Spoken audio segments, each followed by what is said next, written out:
On my right here is James Jigasothy. James, would you like to give us a bit of an introduction to yourself? Sure.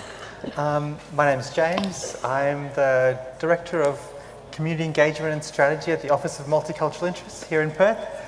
I've had a bit of a career all working with, culturally and linguistically diverse communities for about 20 years now. I think I started off getting, volunteering at Amnesty on the phones and helping school children get presents for children in detention.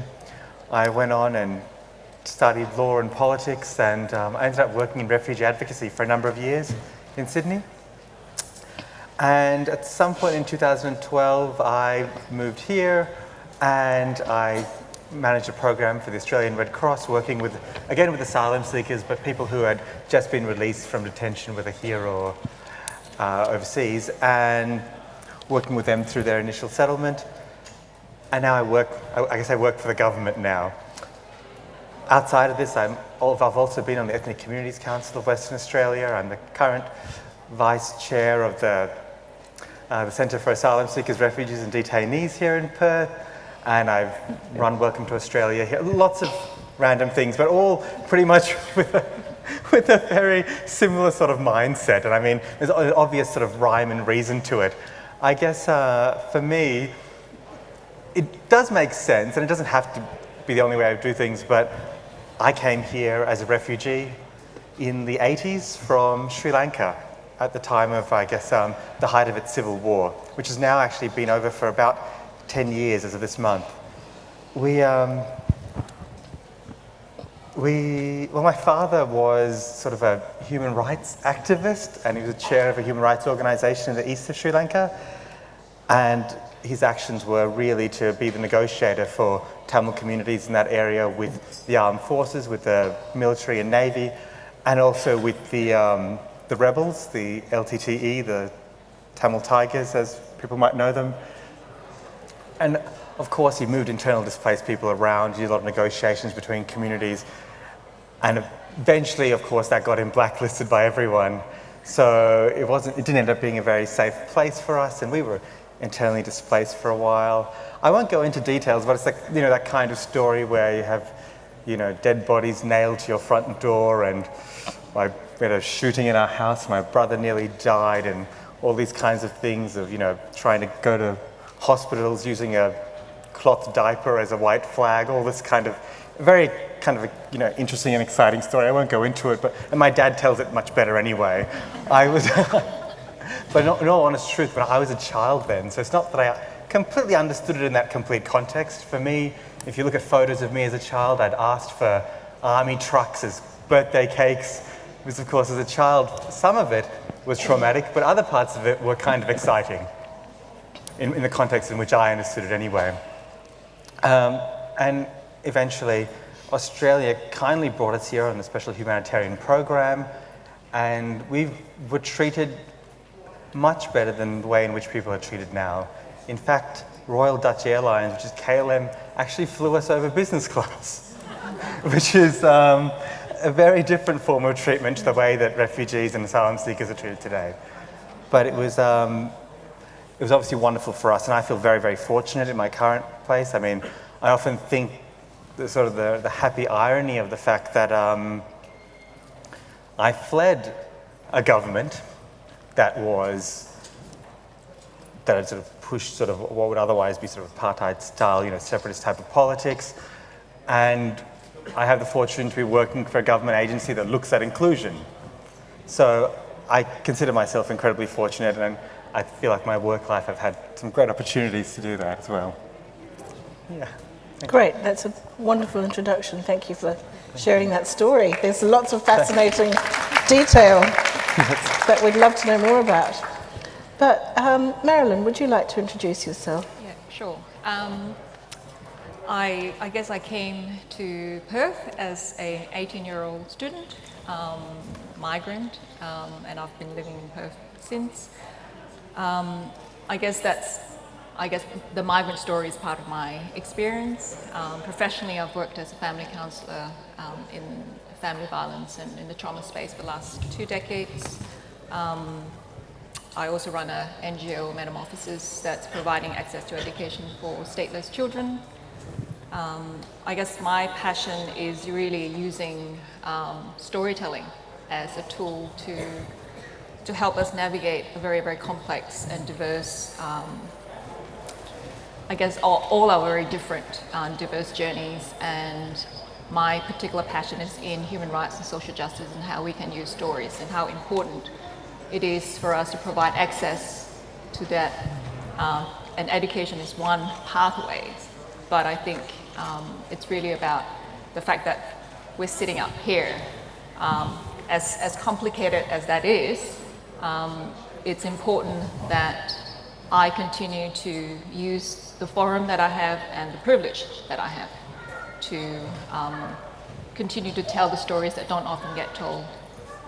So that's my little biography. Thank you. And James reminded us before we got up today that the focus of the festival this year is on truth and story, and how those sometimes do go together and sometimes don't. And I think it's really important to have those stories, just to being able to tell your story as a first start, especially in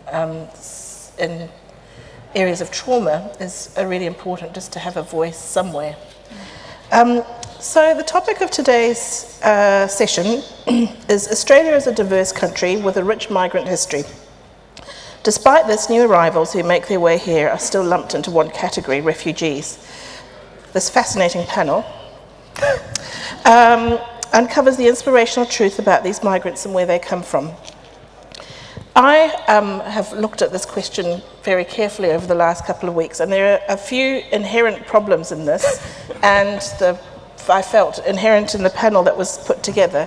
We're missing one guest, Esther Onik, who was due to join us.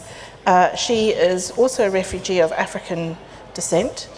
But it really struck me in looking at this question of, if we break this down into, first of all, migration as an Australian story, and then the issue of the refugee story within that, I didn't want to get backed into a corner here, because we're all a panel of people of colour.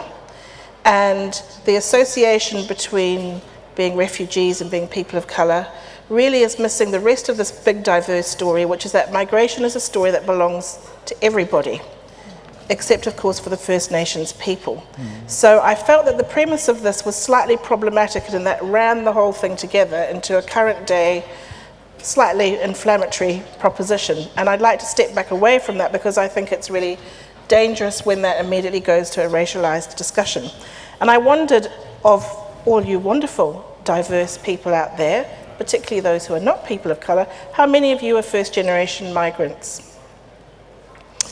Look, there are lots of stories out there. If any of you would like to come and fill this space and make our panel more diverse, and this is a genuinely positively discrimination offer, if any of you would like to join here, I think it is important just to acknowledge that the story is a big one, especially because the history of migration to Australia was largely dominated by European and British people for a long time, and the tipping point into now having a greater majority of migrants from Asia and Southeast Asia is only now just happening.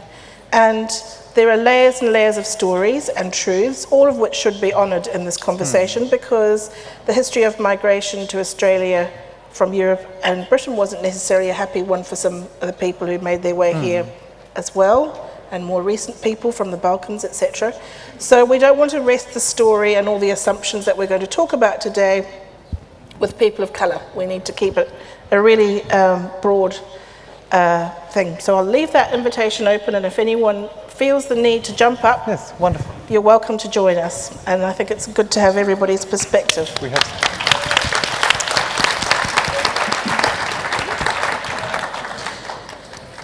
So that goes to the first question here. As I said, our stats are changing at the moment, and historically there was a policy that really determined where people came from, based being Thank you. mainly European. Welcome. Welcome. Well, Hello, I'm James. I'm just going to give you the mic, sorry. But also, would you like to introduce yourself and tell us your story of being a migrant? Yeah, Yes, briefly. My name's Mary, and I was born in Glasgow, in Scotland. My mother... Can you hear? Right, okay. I was born in Glasgow in Scotland at the end of the Second World War because my mother was evacuated from the south of England where there was a lot of German bombers coming over our house. So I was born in Glasgow and I moved here with my husband a few years ago and I became a migration agent here. I mean, there's quite a lot of it I'm glossing over, but anyway, I'm pleased to be here today and will answer and join in this as best I can. Great. Wonderful. Thank you. Thanks, Mary. Thank you for joining us. So I thought we'd just start by unpicking this issue of race in migration today, especially because we are in a time where that is shifting, and the country of origin of a lot of our recent migrants, particularly economic migrants, is now moving towards Asia. And I'm wondering if any of you would like to comment on how you feel that is affecting the view of migration currently. Great question. I think the other work that I do is teach anthropology and sociology at Curtin University. And I think one of the things that we do have to tackle is how a lot of the conversations that we have, particularly with young people, around identity and race and gender, I think often gets lost in the kind of our capacity to put the person at the center of the story, because I think that often is lost, and the whole question around migration, the diversity of that is important. But I think at the end of the day, it's really whose story gets amplified, whose story get to be in the books, in the media, get to be in forums like this. I think the power element is really important. And the other thing that I would say about race is that it is inescapably a visible thing. I cannot escape how I look. And I've been teaching for 20 years. It's not uncommon that I would walk up the front of the classroom next to lecterns and face a room with quite a lot of surprised people, simply because they haven't seen an Asian and a woman standing up in front of class. And that's not part of their everyday experience. And I think the visibility of that is something that we are probably not as skilled talking about. It is, if you sound different, if you speak with an accent, if you look different, if you dress different, that is the first thing that people see. And I think that is the marker of difference that we as a society are not as skilled talking about. You know, I tend to agree, and I think, look, in all truth, like, if we talk about migration, or especially in terms of immigration policy, it is discriminatory by nature. You know, immigration is discriminatory. That's the idea of it. You know, we have nation states, and we choose who comes and how they come. That's what the policy is all about. So there's inherently an element of discrimination in that. It's actually just what it is. And I guess in that sense, we are already in that mindset. We are predisposed to thinking about immigration from the point of view of discriminating between certain classes of people in any case.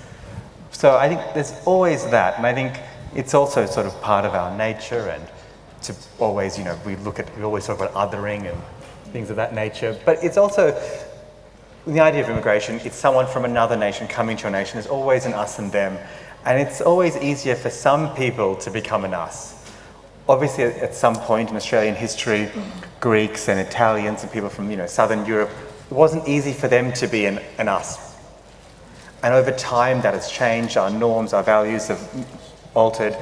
And now, if you're an African, or if you're from Middle East, or if you're from Asia, you're more obviously not us. So clearly, that rises when we talk about immigration in a general sense, even with the numbers being as they are. So I feel there is a sort of a natural understanding of, natural disposition of us when we talk about immigration to understand it as an us and them, a discriminatory argument. And of course, for so long, we were dominated by migrants from the UK who brought a very strong us, and in a colonial sense. But do we think that the sense of national identity is being challenged by the new pattern of migration? Well, we came here. Use your microphone. Sorry. We came here, I am English, but my husband's from the States. So we were already multinational. Yeah. And fitted in, we weren't bothered too much because we were used to sort of having to translate between each other anyway.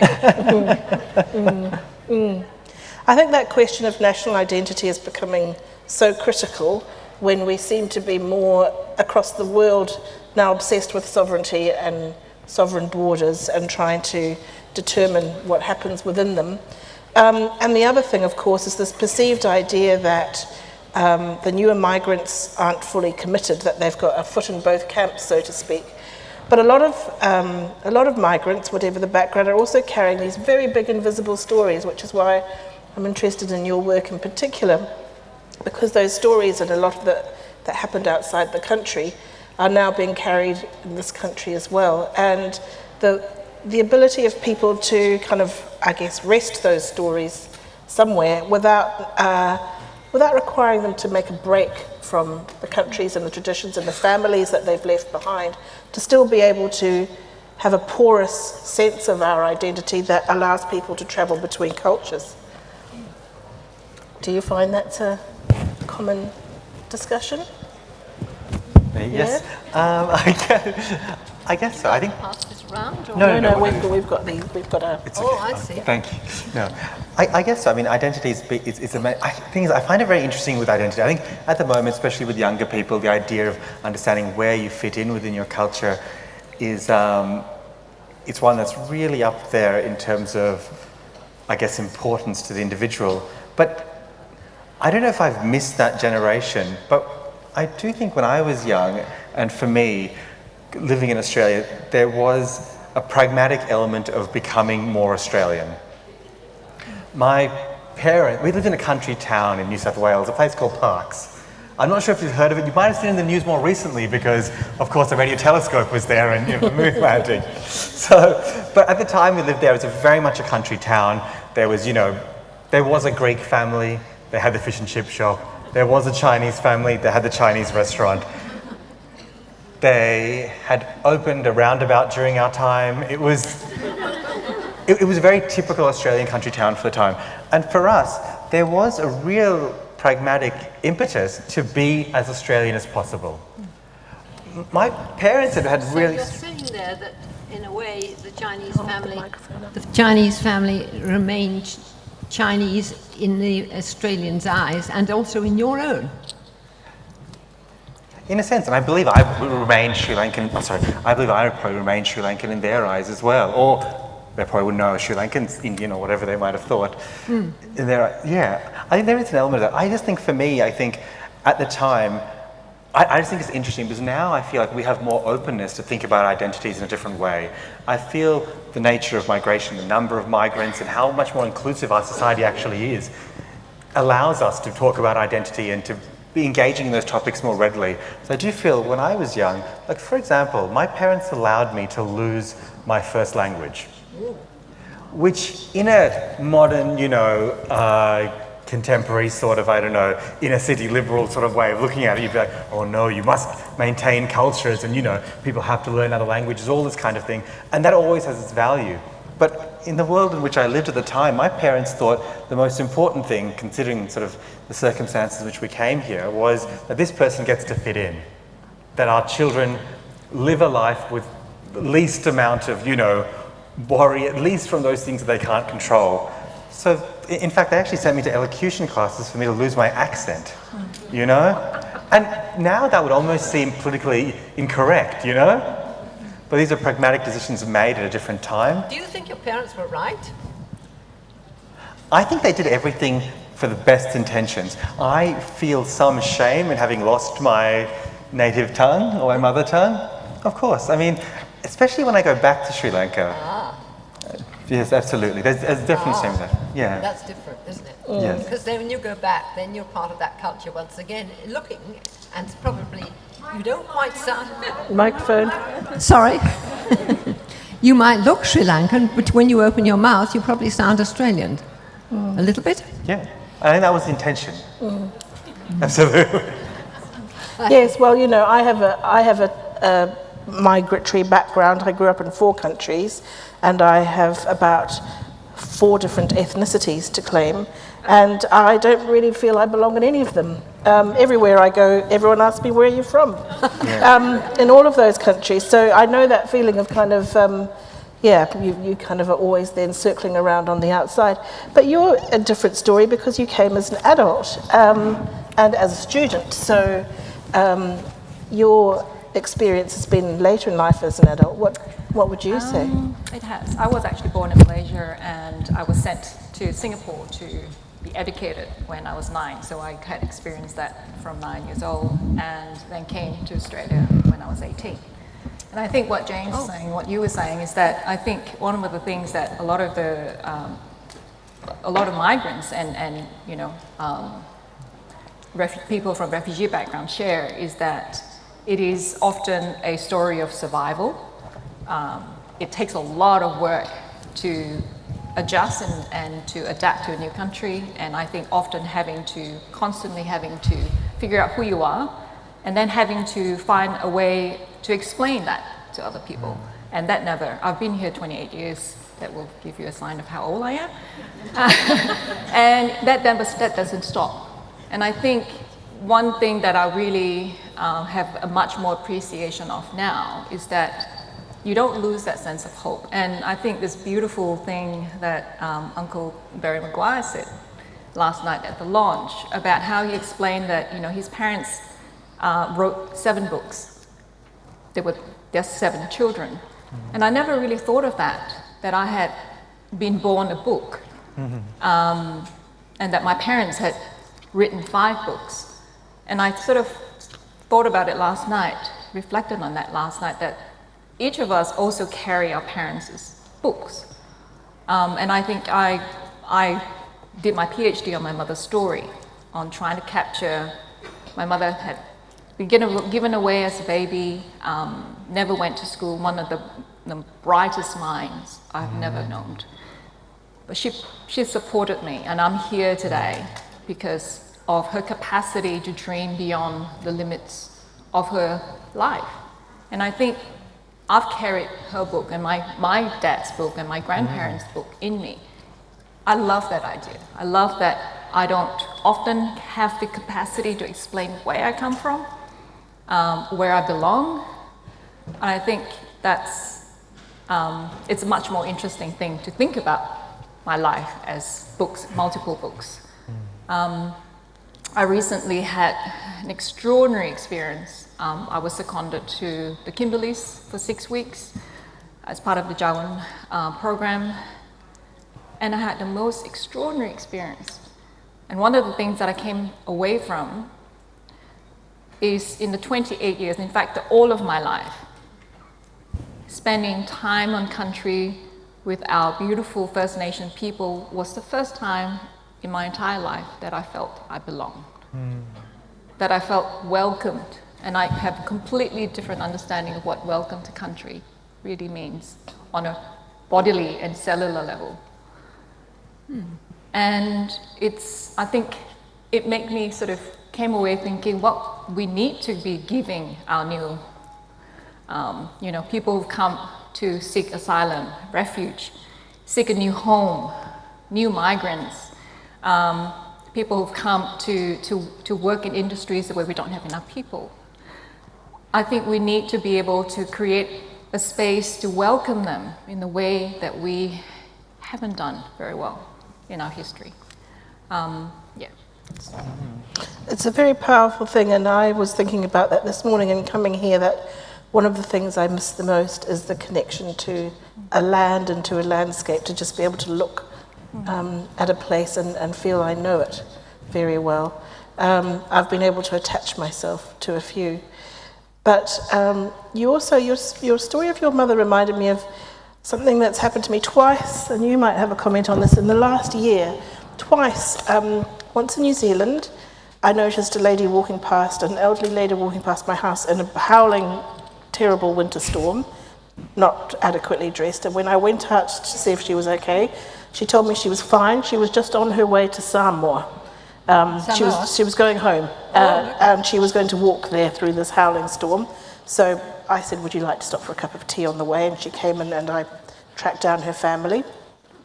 And she had mild dementia. But just last week on the bus in Perth, I also encountered an older lady who was very, very upset. And when I asked her if she was okay, I suspect she also had dementia. She said, no, I'm not okay. I'm trying to get to Aberdeen. I have to go home. I have to go home. And the bloody bus driver keeps driving me around Perth. And I just thought, both of those made me go, well, I'm older, and when my mind gets to that place, where is it going to think it needs to go home to? Aberdeen is in Scotland. Yeah, she's trying to get to Scotland. No, she was trying to get to Scotland. No, Scotland. Wow. And it just made me think how powerful that is, that at that stage in life when your mind goes into kind of that stage, that what draws you to home, what becomes the most kind of strong images that you revert to. I thought it was a really interesting question. But you touched on something else, of course, which is that a lot of migrants here are coming here because they have skills that we need now.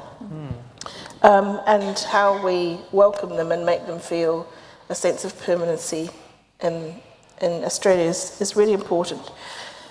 But I think we'll then get on to the difficult topic now of refugees rather than migration in general, which is where I wanted to start, because that's the very topical and long-running issue in Australia at the moment, and the debate around detention centres, and what we need to think about in that space. And I think, James, hearing a story like yours, a positive story, is a reminder that, in fact, there are programs that resettle people within Australia in a very positive way, and in the last year or so, they increased the quota that they were taking through the UNHCR program by 30%, which is quite significant, from, say, 13,000 or so up to 18,000. So we're currently going at quite a high rate. But on the other hand, we've got this kind of catastrophizing going on with people in detention centre and a perceived threat to our boundaries, and they don't seem to make sense when you put them together. And the question really is, how much of that is just a political game playing against the reality of what is happening on the ground for refugees in Australia?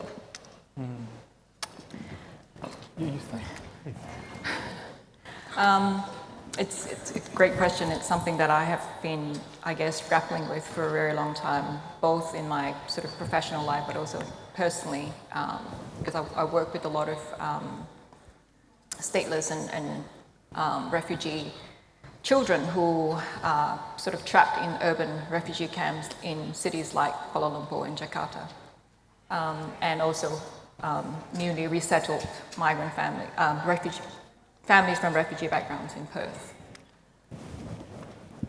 It goes back, I think, to the history that we have as a nation, and I think we need to acknowledge that history that this nation has with our First People, and it's still grappling, it's still struggling, and in many ways still in denial.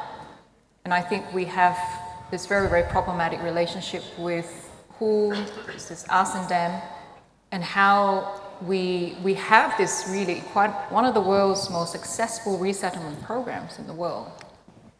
And I think one of the things that, and those of you who've seen the Adam Goodes documentary, one of the comments that Walid Ali said in that documentary, which sort of captured and helped me understand, is to say that we are very welcoming, historically, of migrants and refugees, and we've got this great, we look at the Vietnamese resettlement program, we had one of the most successful programs. As long as you don't cause any trouble, as long as you don't be too outspoken, if you're not too vocal, if you don't stir this melting pot of ours. And I think that that's something that we need to acknowledge. The way we are dealing with people who come to seek asylum by boat. You mean that when they come, they've got to join in? They've got to settle in. They've got to settle into us. They've got to join in here. Never mind about where you've come from, but we will accept them happily if they join in with us here and start going to sending the kids to proper school and doing the things that we'd like Australians to do.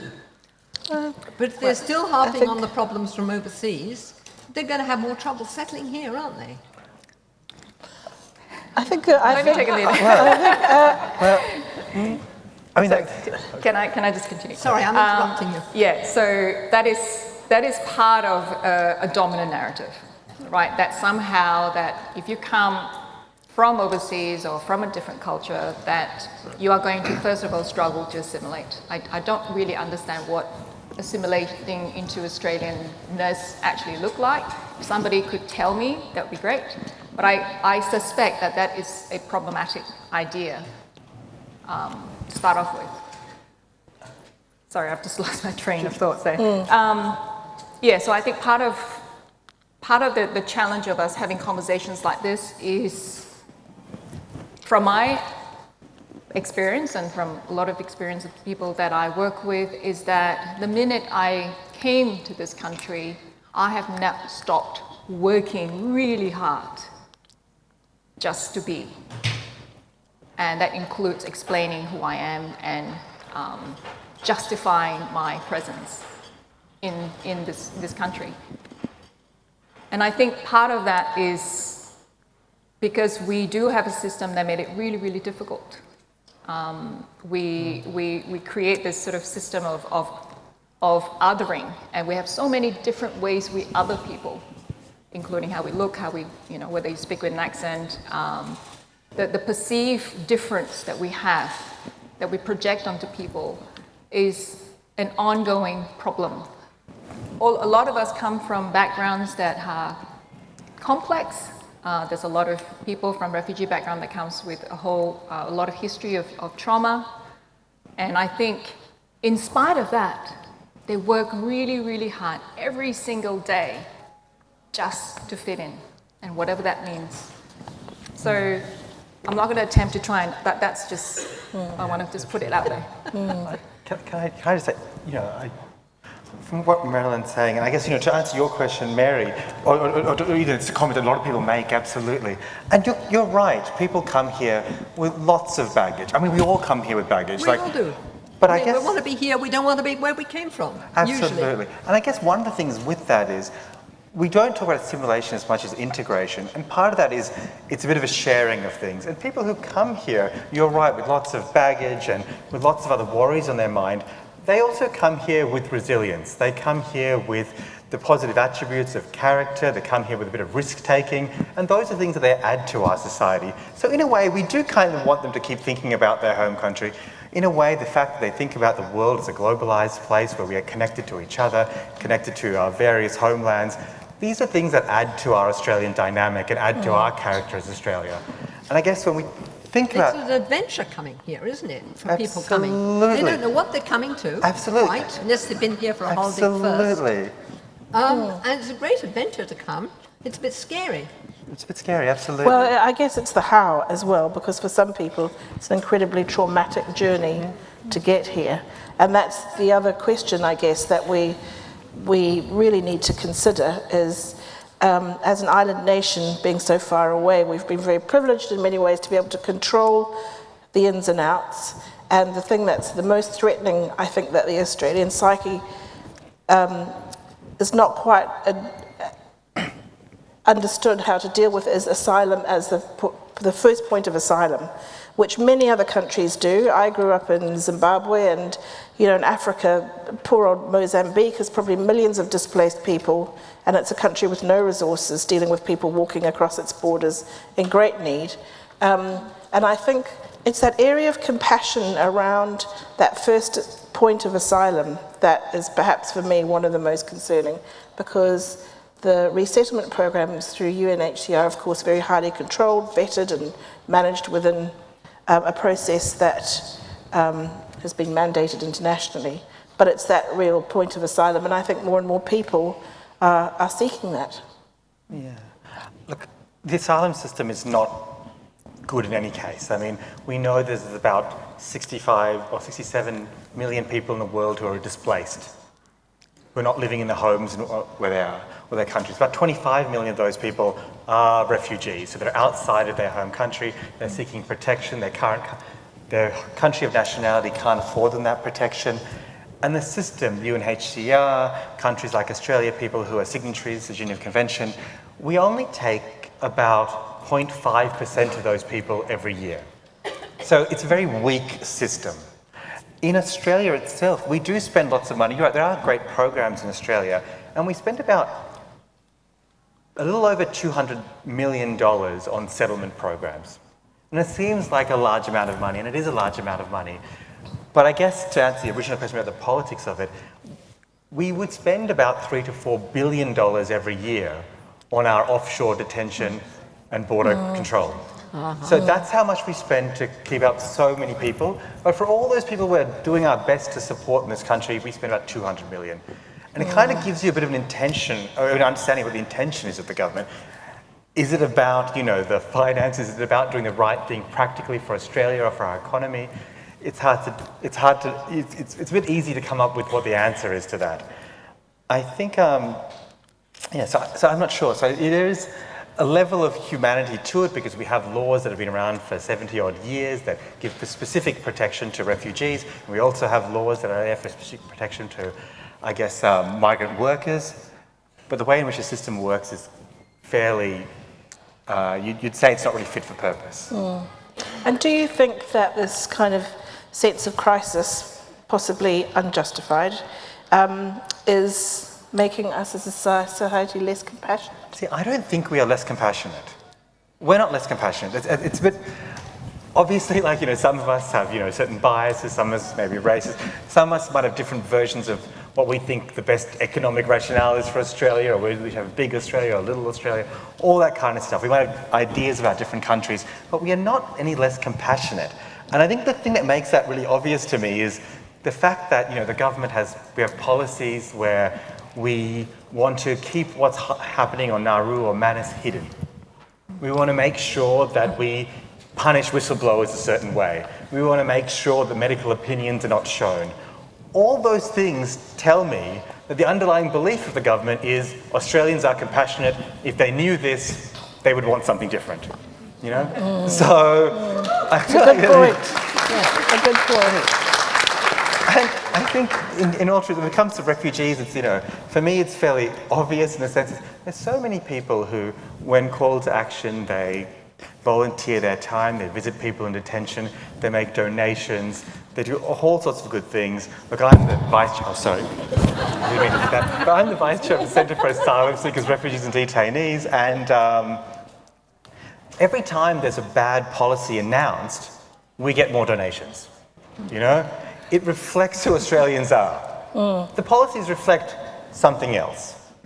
And I think that's something that I always consider. And even you're talking about your experience of North, I often think even in terms of, when we found out about what was happening in Dondale to young Indigenous children in the Northern Territory, when you found out, not this is the same thing, but even when we found out what was happening to the live sheep trade, when Australians saw those things, we saw compassion in action.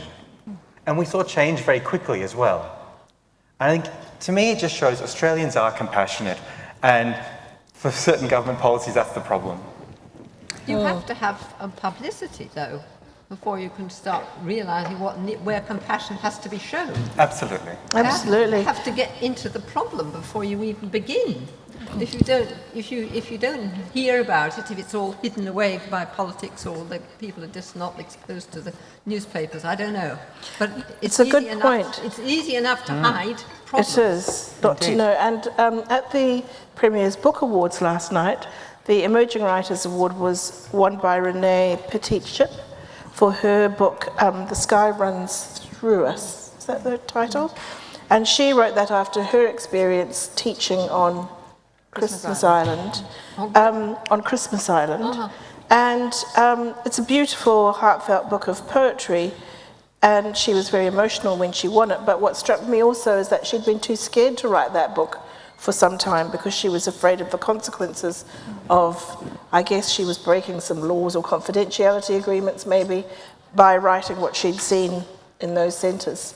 And so you're so right about information, and this is where we get back to truth and story, isn't it? Yeah. Being able to hear those stories and understand them at that direct level. So what are the avenues? I mean, in your experience, where, if you are interested in engaging with this, where would you look? Can I sort of go back to that compassion thing? Because I think you're absolutely right. I agree that there is no shortage of compassion around the world. It's not just in Australia. I think Australians are particularly compassionate people.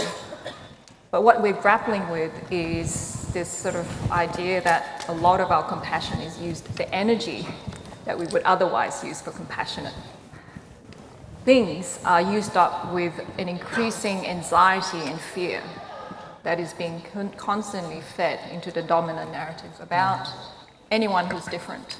And at the moment, it's people who are from Muslim background, who look like a Muslim, people who arrive on our shore by boats.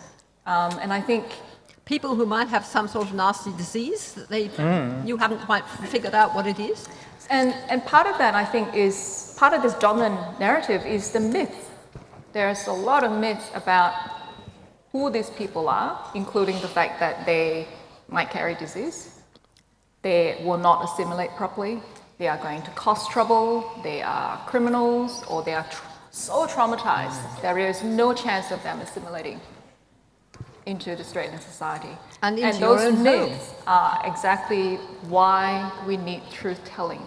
As much as truth-telling is one of the beautiful things that has come out of the Uluru Statement with our First Nation people is that we have to challenge those myths that are circulating unquestioned. What I get most hope is working with young people. They are quite extraordinary in their capacity to work through and to be really, really compassionate. And I think to bring young people into this conversation, we do a lot of work, our organization do a lot of work with schools. And I think that's truth we have to engage young people in truth-telling. And I think that's a big part, sort of busting the myth that's circulating around refugees, migrants. I think that's a big task that the panel before about charging our young people as parents, as teachers, as aunties and uncles, grandparents. We need to be brave and to be having really difficult conversation, challenging conversation with young people, because they are more than ready for those conversations. You mean I should be addressing my son, for example, and saying, look, what are you actually doing about helping migrants? I just can't begin to think about this. How would we approach this? Well, I guess that where would we start to say to motivate our younger people in the population to notice that there are people coming into our country who are having trouble fitting in? Well, I think that people notice. I don't think it's a question of noticing, but I think it's a question of learning to listen empathetically, and also, I guess, a greater awareness of the kind of a cultural diversity that doesn't need to challenge everybody, that there is room for many different kinds of ways of being. That there isn't the problem. I think what you're saying, Marilyn, is that the minute we start talking about it as if it's a problem, that is the problem, because in fact there isn't a problem really to a huge extent. But James, from your point of view, I think there's an interesting question about, is there more that can be done to support that next generation that is growing up as you did within Australia, because you've achieved a huge amount. I mean, you're extremely high achieving. Do you think there's anything that we can, as a society, do more to support? Yeah, of course. I mean, I guess for me, coming from a government point of view as well, I guess, I think about these things more in terms of, not as much like, young people in general, but I guess we just want to increase people's participation in everything. I mean, everyone who's come here today has come as a matter of, civil participation, haven't you? You want to learn about new ideas, you want to think about things more, and perhaps that'll influence the way you vote, who you write letters to, where you don't go, what films you see, I don't know. But I think for me, it's more about finding ways in our systems that encourage people who come from migrant and refugee backgrounds to participate in society. And sometimes it's about things that are really governmental, like how do we ensure that certain people's overseas qualifications are recognised here? How do we look to ensure that how our housing operates, or how do we? There's a whole bunch of different things in terms of urban planning and in terms of, I guess, education and other policies. And I feel it's more about that participation element. How do we ensure that people from different backgrounds run for your council elections? Yeah. Yeah. How do we, when we look at voting, how do we look at people there? Do we just look at people based on who we already know? Do we read what they're about? Do we think about it in terms of, I guess, individual policies, what they'll stand for? It's more about participation for me than necessarily focusing just on young people to that degree. And to be honest, older Australians tend to do a lot more for asylum seekers and refugees. Young people do protest, and that's fantastic. That's real civic participation. It's out there trying to change policies. But to be honest, if I look at the volunteers who turn up to many of the refugee programs, especially the ones who've been there long going, they're actually older Australians. They're actually people who, and some of it might be because they have time, but other parts of it is also because they have life experience and they feel like they can give it. And they've also thought about things perhaps more deeply as well. And I find that very encouraging. They probably had some ups and downs in their own lives. Absolutely. And they can have better empathy. Yeah. And they can see, well, this kid's coming to school in clothes that are essentially ragged. And how to make a polite and gentle inquiry as to whether the family has actually got sustenance would be a start. But it's not easy, actually. And you have to be really quite careful and accept them as they are, and then think, well, you can go from here a little bit, gently to there. I think. Absolutely. I think this question of participation is a really key one, to do with visibility and profile, and I guess also allowing people to take broader responsibility across the community than otherwise have been. But I'd also like to make a little plug for the Arts Voice here, because at the Helpman Awards last month, the standout winner was Counting and Cracking from Sri Lanka. Yes, he's a friend of mine. Yes, and it's stunning, and it's going to go internationally, this piece. I was there at the inception of when it was just a play, and there was a discussion about how to produce it many years ago. And it was really interesting. In the room there were two questions: is this really an Australian story? And the second one is, but we wouldn't be able to find a cast for this, because people didn't assume that a story that was based largely in Sri Lanka, with the end of the story being the migration to Australia, was enough of an Australian story, first of all. And the second thing is, they assumed that there wasn't a level of professionalism in the community that would be able to cast this quite large piece. And so years later, it was a vindication to see it take out all the major theatre awards this year, and hopefully it will come to Perth at some point. But those are really important turning points when places like these cultural institutions start to tell those stories and reflect the diversity of our communities better. And I love the arts as well, but honestly, I want to see it in other parts as well. To be honest, you have a team like England, the home of cricket, who've had Nasser Hussain as their captain, an Indian-born boy who grew up in the UK. And we've had, Sikhs playing for. We currently have one, I guess, person, Khawaja playing for Australia. But you see it in terms of our sporting culture. I watch our Australian netball team because they're winners, so it's great to watch them. Until last week, just like to say. Until last week, yeah. But they destroyed Sri Lanka by about four times. But the thing is, they are. But when you look at the team, you don't see any diversity. And I think for me, I think netball is one thing where I feel like there's so many people play netball. All young girls essentially play, there's such a high percentage of people playing it. But yet when you look at the elite levels, we don't see people representing in the You don't? The more diverse I, shows. I haven't ever watched netball on telly. Yeah. So, do you mean to say that they're all standard white Australian girls? Yeah. Is that what you're saying? Well, I'm saying they don't represent the fact that 30% of us were born overseas and 17% of those people would be from non-English speaking backgrounds. Yeah. Uh-huh. But they're not getting into the netball team. It's not everything, but it's, yeah. Well, Yeah. But essentially, yes, yeah. No, I think it's a very good point. But there's many key areas, Why as you not? say, and you know, some of the key areas are in academia, in science, and technology is another key one, especially as we're moving towards a society where so much more is going to be built on control of technology, artificial intelligence, profiling, all those other ethical questions that are going to face us as a human society. If we don't have the most diverse representation in those discussions, it gets to be pretty scary. So those are the areas, as you say, that it's... I think it's fantastic that you're, of course, you know, the CEO of the Chamber of Arts and Culture. But of course, if you look at those very liberal entities that we have in the arts or education, there's even non-for-profits, even though you might think they might be perhaps more liberal thinking, more left-leaning, they tend to have less diversity in leadership.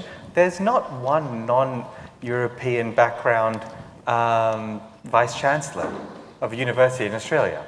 You know, this is I think we forget that these people actually they don't get to where they are. Like I've spoken to different government departments about this, and they talk about diversity and they do a good job. But if you ask real key questions about what they do and where they get the diversity statistics from, they're actually referring to the bus drivers and the cleaners in the departments, not people in their executive office.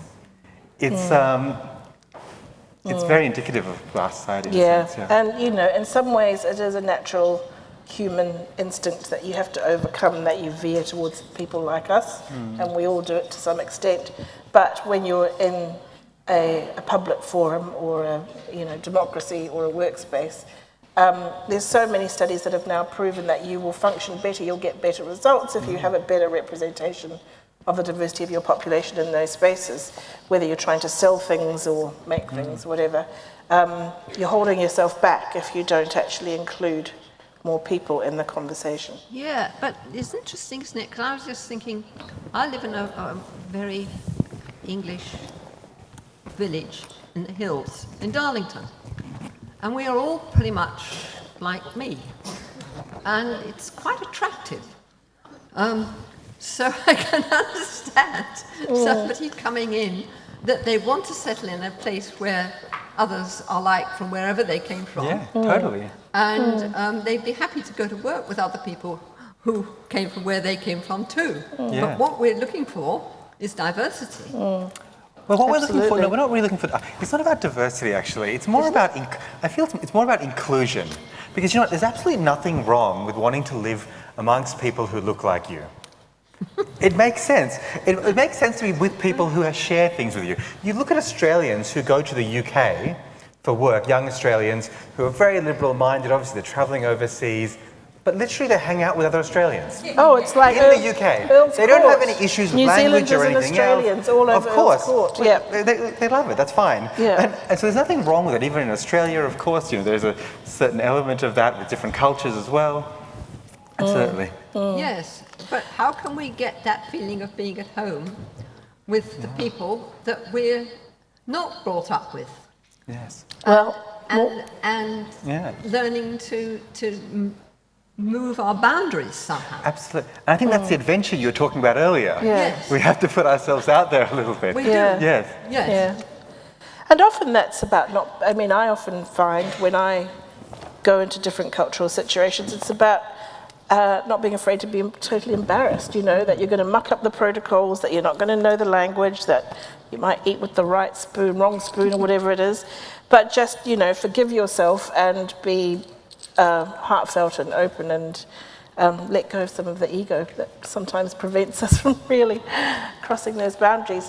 Now, I think what we might do is open this up to questions and conversation with the audience, if anybody would like to add any comments. Here's someone right down here. Here we go. Can you stand up? Can I just speak? Here, there's a microphone behind you. Great. Hello. Oh, hello. So I just had two comments because there was a lot of talk about young people, and I am one, so I will speak. Not for long. My name's Zal, and I'm the youth ambassador for Western Australia, actually. So I feel like I would just like to add 2 points. One about forgetting baggage, and harping on about our past. So I guess I'm second generation Australian. I was born in Sydney and I live on Noongar country here. I have a history and a past. My parents, my grandparents, their positives and negatives, their trauma and their achievements. My languages, multiple, my family, my culture, and I'll never forget that. And I want to learn about who I am, and that's why I guess we harp on about our past, because I need to learn that. I need to know who I am and where I came from, and that's not really available here. So I just want to understand that. And I'm not a kid with raggedy clothes, and neither were my parents, but I need to know who I am, and to be listened to, and to be understood. And I guess the other comment that I wanted to make was about what to do for young people. So I guess what I just said then may help you all understand about some of the internal conflicts that young people do face about trying to learn purpose, identity, understand who we are, especially those from migrant backgrounds. So I guess what young people need is networks and a place to come, meet, gather with people that are role models and have experienced these things, like today, with all of you here. And to be in a room where we feel that we're understood. And I guess that's part of the whole netball thing, as to why they're maybe not playing netball. You know, I played basketball when I was young, and I got to state level here. And I would share some of my stories and some of the past that I'd experienced, but that may not always be listened to and properly understood or cared about in a genuine way. So I guess that's what we need. We need places to come together, speak, and be heard and listened to with a genuine way.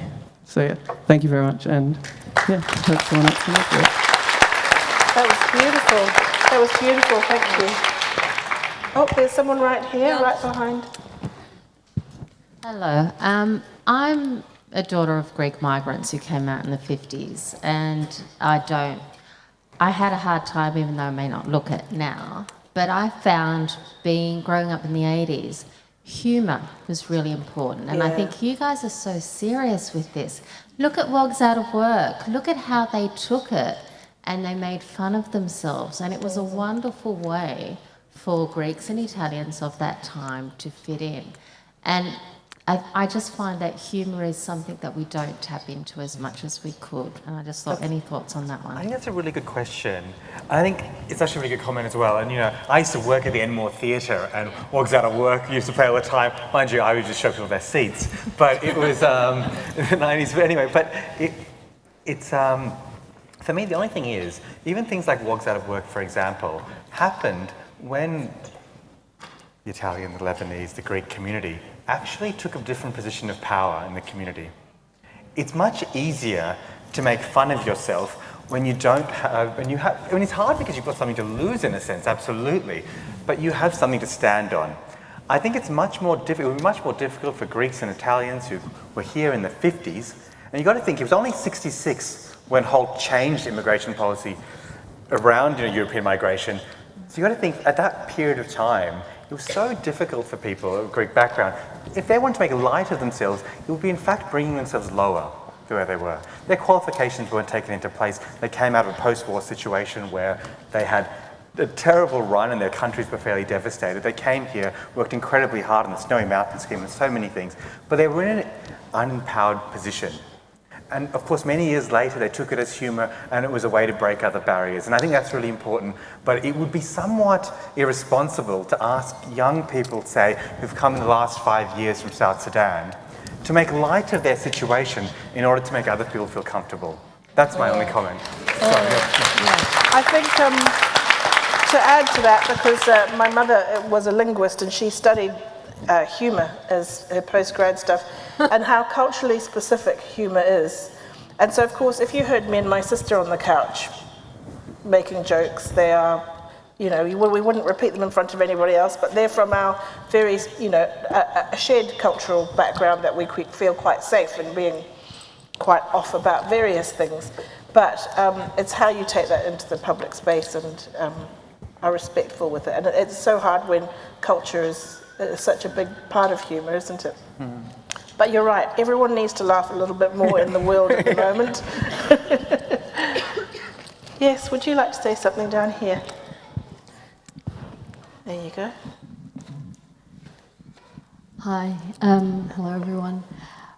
Me being here today is very significant because I've just come from my citizenship ceremony. Congratulations. And I can tell you that it is extremely, extremely difficult. And that's why humour, I've developed a sense of humour from having anxiety and depression after moving here, but it has been a very difficult a journey for me. And the thing is, everyone does want to fit in. Essentially, as a human being, we all want to fit in and we all want to belong. But we have here, like you said, systems and structures that are non-inclusive. That is a catastrophe because getting your qualifications recognized, for instance, getting, I have a master's degree in organizational psychology. I've got 10 years background in training development, and yet I'm trying to get a job in retail. I worked at Coles, at the deli. I still am struggling to get a job. It's not that I can't speak English. My qualifications are not recognized. I don't have the money to get it recognized, My brother's a surgeon. He's brought all his family here, contracted by the government. And now they're putting him through exams where he's and failing him because a small group of top specialists, he's a consultant eye surgeon, top specialists who sit on the board do not want to have him, do not want to include because they have to share, a piece of the pie. And it's all part of the system where it is supposedly maintaining standards, but in actual fact, there's a lot of structures that is actually non-inclusive. I should be contributing to society. I don't want to be on the dole. I want to be able to be productive and be at that level where I can contribute. It's like the old boys' network. Absolutely. And I think it is very difficult for migrants. And if coming from a multicultural country like Malaysia, I'm from Malaysia as well, the sad thing is, for me, was not celebrating the diversity. There is to a certain level, but if we actually included everyone, the country will become extremely rich in terms of culture, economically, experiences. There is no reason to not include people. And one of the things I think we should really challenge is the idea that the rule that we ask people when they apply for jobs, that you have to have Australian experience. That, I think, is very discriminatory for everyone. It is discrimination because I've got 10 years experience. I worked for the World Health Organization. I come here and I can't get a job because that is the way to keep you out. You do not get a job because you don't have Australian experience, and that is not right. No. You make a really fantastic point, and this is a real reality for so many people here. In fact, there's been a bunch of studies done on this as well. I know Deloitte did one recently in Queensland, and it shows that this is not just bad for the individual like yourself, but also in terms of what we're losing in our economy. This is hundreds of millions of dollars worth of loss in each state. But apart from that, it's also a problem with immigration policy. I mean, to go back to the initial question of all this, we have a problem where we've set KPIs where there's a disconnect between, we have a skills list. We need so many doctors, we need so many surgeons, we need so many engineers, we need so many whatever. But there's a disconnect between, but that's judged on how many of those numbers come in. So yes, we have given permanent residence or visas to so many hundreds of surgeons, whatever it is, right? The only thing is there's no connection between that and what the outcome is. Do those people come here and work as doctors? Yeah. Do they come here and work as engineers? So it's a terrible problem with the way in which the system is developed. So we are always, as Australians, we are always underskilled as well. Because we keep saying, yes, we need these 15% more engineers in northern Western Australia, but we always need them, because even though we're bringing in those 15%, there's no connection and no KPI for the government between that and having them in those jobs. And they all go to Melbourne anyway. And they go to Melbourne anyway. But yes, and with the Australian experience part that you mentioned, that's right.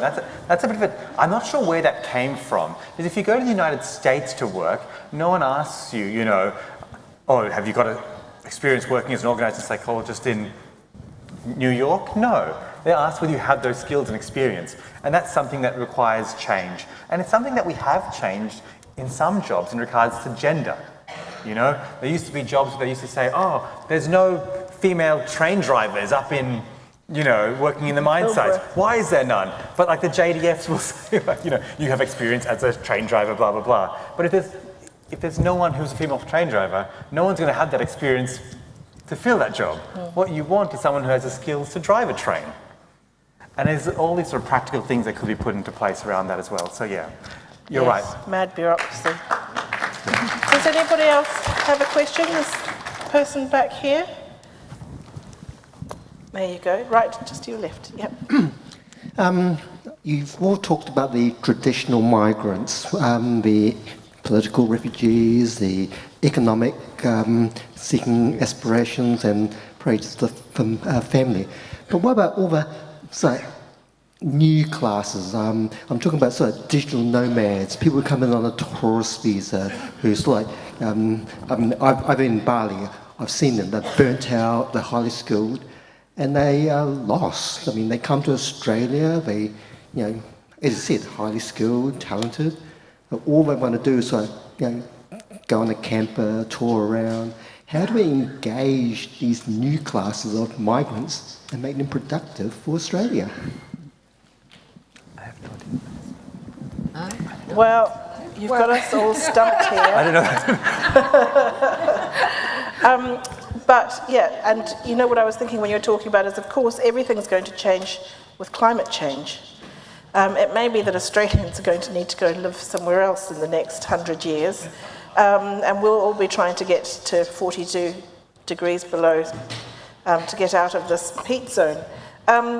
Who knows? I mean, a lot of that's about the migration of capital and business, isn't it? And that people can be based, as my friend does. She teaches English on the web, and she travels. And so she'll just teach from wherever she happens to be house sitting or travelling, and her income, I guess, is based in her home of residence. I don't quite know how it works, but you're right, that work is going to be really challenged in the future. The way we work might be more mobile and may not make sense within a kind of sovereign border paradigm. I think that might be our last question for the day. We've got one quick one. We've got time for one more. Yes, lady in the front here. Looking at the time. Oh, sorry, 3 minutes. Yeah. Shoot!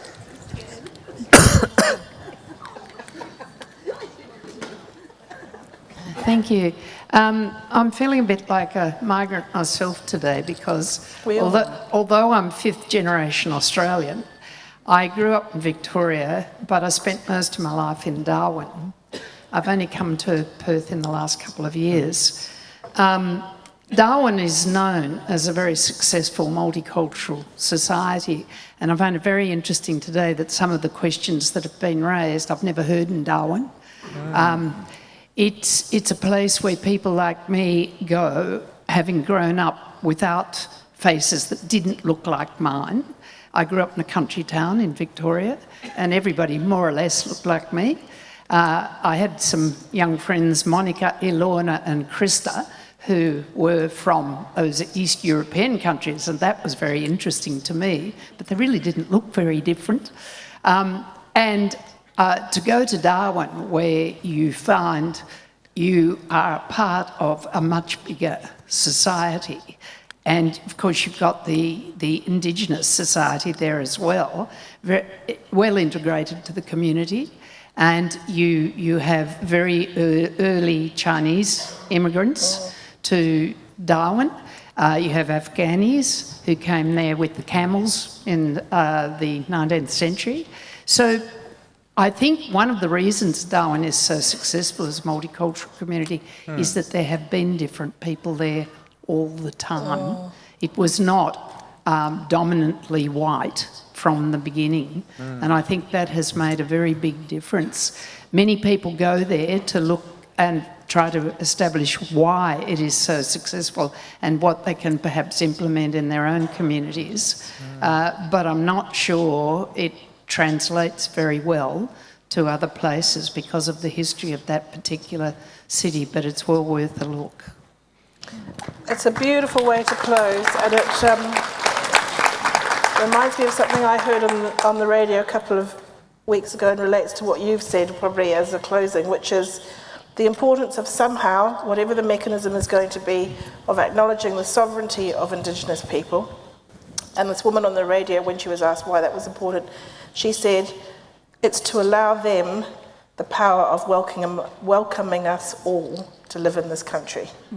That's what, that will be the end result. And I thought that was a very beautiful way to put it. So thank you all for being here today. And especially thank you to our Auslan interpreters as well. Thank you. Very hard working. There's a break now, and then at 3:30 there is going to be a panel about the truth of making a living as a writer. Not an easy one. And also at 3:30, Dr. Carl will be signing his book if anyone needs to have their book signed. So thank you to my panellists, especially our spontaneous guest, Mary, for joining us. We really appreciated it. Thank you.